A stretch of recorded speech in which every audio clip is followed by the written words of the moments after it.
Americans have shocking levels of credit card debt. Shocking. You're so shocked.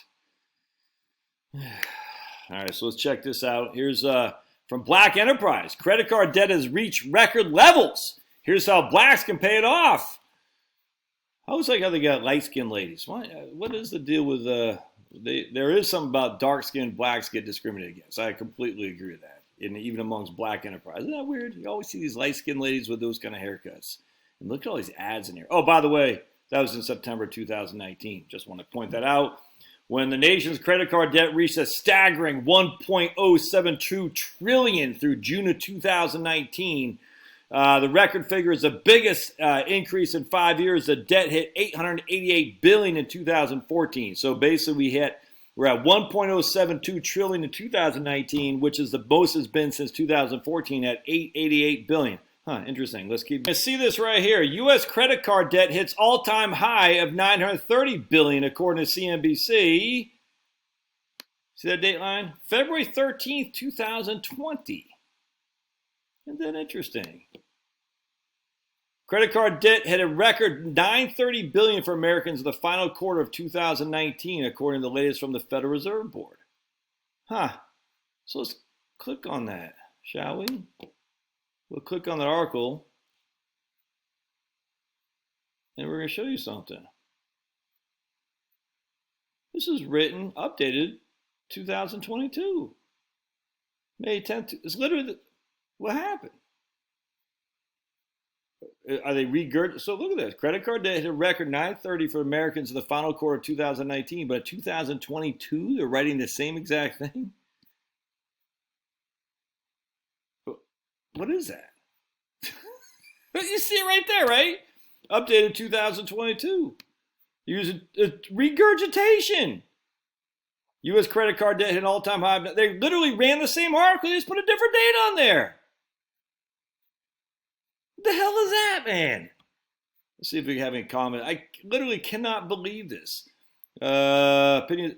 What is this? Oh, I know what it is. It's all freaking scam to get everyone scared, because scared sells clicks. You saw that, right? 2020. Okay. U.S. credit card debt hits near all-time high, says CNBC. 2020. This is February 2022. Whereas what at 800 something? Yeah, 841 billion. Huh. So it's $1 trillion back in 2019. Now it's at 841 billion. That's a near all-time high. It was 888 billion in 2014. Interesting. Well, the balances fell slightly from where they were at the end of 2021. They're expected to keep going up from here, says the Fed.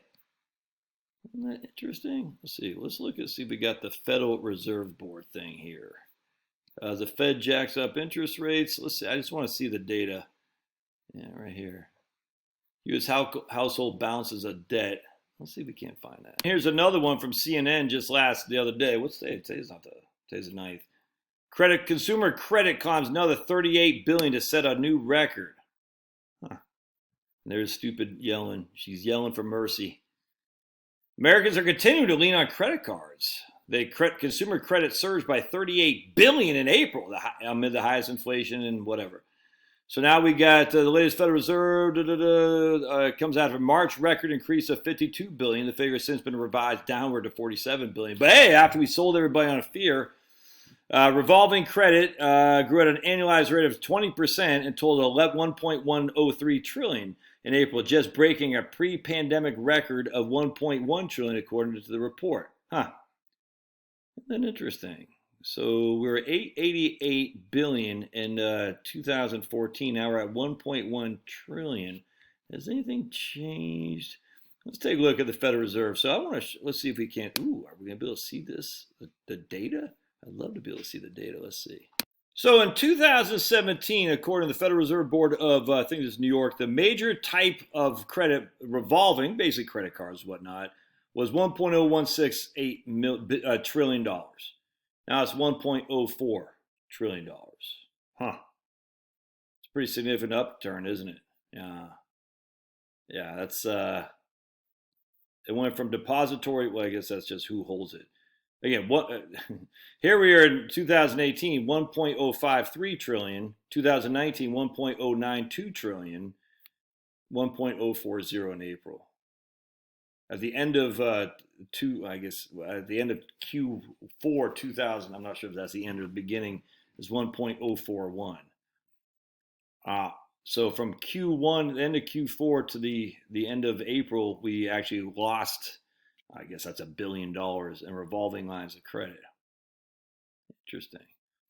Total, what's this? I guess consumer credit outstanding total is 3.8 billion in 2017, and here's 4.5 billion in 2022.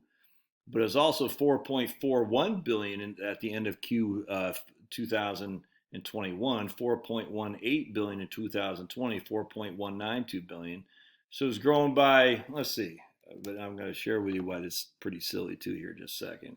Grown by a clip of 2.99% since 2017. Huh. We're all going to die. If you eat carrots, we will die. Isn't that very interesting though, by the way? Huh. What could possibly...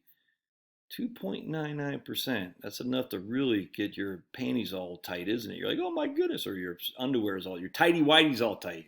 Let's just look here at the, this is the St. Louis Fed, consumer loans, credit cards, and other revolving plans. So revolving plans, you got fixed rate, you got a fixed rate mortgage, you got a fixed rate car loan, you got revolving where you can tap into it, paid off, tap into it, paid off. And we can see here in 2000 and what is that? It was 212, I guess that'd be $1 billion.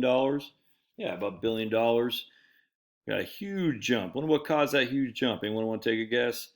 Actually, that was in 2010 to, I mean, look at that huge jump. So you can see the rise going pretty steadily from there to there because of the Great Recession.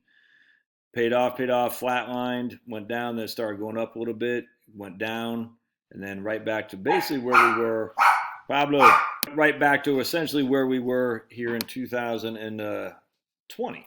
All right, but I'm going to show you even better. Go to edit graph, go downstairs. All right, we're going to go here, we're going to go to format, and let's do as we always should do, the log. And the log will show you 200 to 400 in the terms of percentages. Hey, Finn. Your dogs were cute before, Josh, but now I'm unsubscribing. I can't take the dogs. So here's a log, and again, log is the same percentage. So 200 to 400 is the same as 400 to 800, if that makes sense. Doesn't look so bad, does it? That doesn't look so bad. It looks like a dip from all the stimmy checks and whatnot, and then right back to where we were. Can we look at this? So here's, here's where conservative. This is why I'm sick of this game, man, because from 200 to freaking 400, that's a 100% increase from 200 to 400. All right, from here, I can't tell what that is. We'll say 300 to 650 or so. That's another, a little bit more than 100% increase. Now, that's in a that's a big, right there, big hit. But you can see from 200 to 400, it's a 100% increase over the course of basically 8 years. So that's essentially a... was set ruled by 72, about 9% a year clip, an increase in credit card debt, outstanding loans. Then we got this big one here, and then basically from here, which is, what's that, 650 to 950, we take our trusty calculator, 650 in 2010, so we're going to say just 12 years, to 950, now it's grown by a clip of 3.2% a year. It's just not that big of a deal, man. But let me show you something, because everyone wants to make it political, as the guys at Instapundit do. Finn. So we see credit card debt increased by 17.8 billion in April, the second highest amount ever. The highest was in March when it increased by 25.6%. And we're just going to see some comments because these people are just, it's like, oh, we're going to bash Joe Biden. I'm like, okay, well, there it is. I mean, literally, is that your increase? If we go back to get off the log scale, jeez. Oh, my goodness. All right, so here's the log. Oh my goodness, look, it was at 742. Now we're at 862. Yeah, it's just, this whole thing is stupid, man. I'm so sick of people just like, oh my goodness. So remember, we got $1 trillion outstanding. It went up by 1.3%, and now I was watching these comments of people acting stupid. I can't take it. Literally, this is where the political stuff just bores me. It's like, as long as we can bash Joe Biden, we're gonna That's all that matters. And let's see what some of these right wingers or supposedly libertarians say here. Sustainability. It is sustainable. Look, I don't like Joe Biden anymore. Yeah, right here. Oh, 100%. 100%. Wow, do you realize that increase equals 0.1% of U.S. consumer debt? Yeah, Kevin's the man, dude. Good job, Kevin. Much obliged. Collapse imminent. Yep. Yep, that's what happens when prices jump but wages don't. Apparently, people are maxing out their credit cards to pay their bills. There's no evidence of that. Credit card interest rates are over 16%, but a CD will pay less than 3%. It's going to get worse.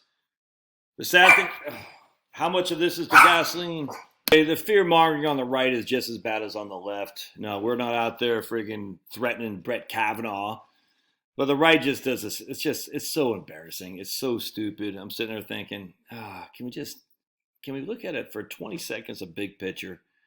Just a big picture. This is insanity, man. But I guess if people want to be, hey, my side is good, that side's bad. We could look at the facts that at the end of the day, I got to find something else to say. I keep saying that. With some other guy, he posted something, he said, you should say this. And he didn't say you should, he just said, say this instead. Can we just focus on the point that if we're going to go the green route, this 0.1% increase in total consumer debt is nothing. We're all going to be freaking eating what the World Economic Forum want us to eat bugs because there'll be both protein. Do you hear New Zealand's putting a meat tax on? More to come on that. All right, love to hear your thoughts. We'll see you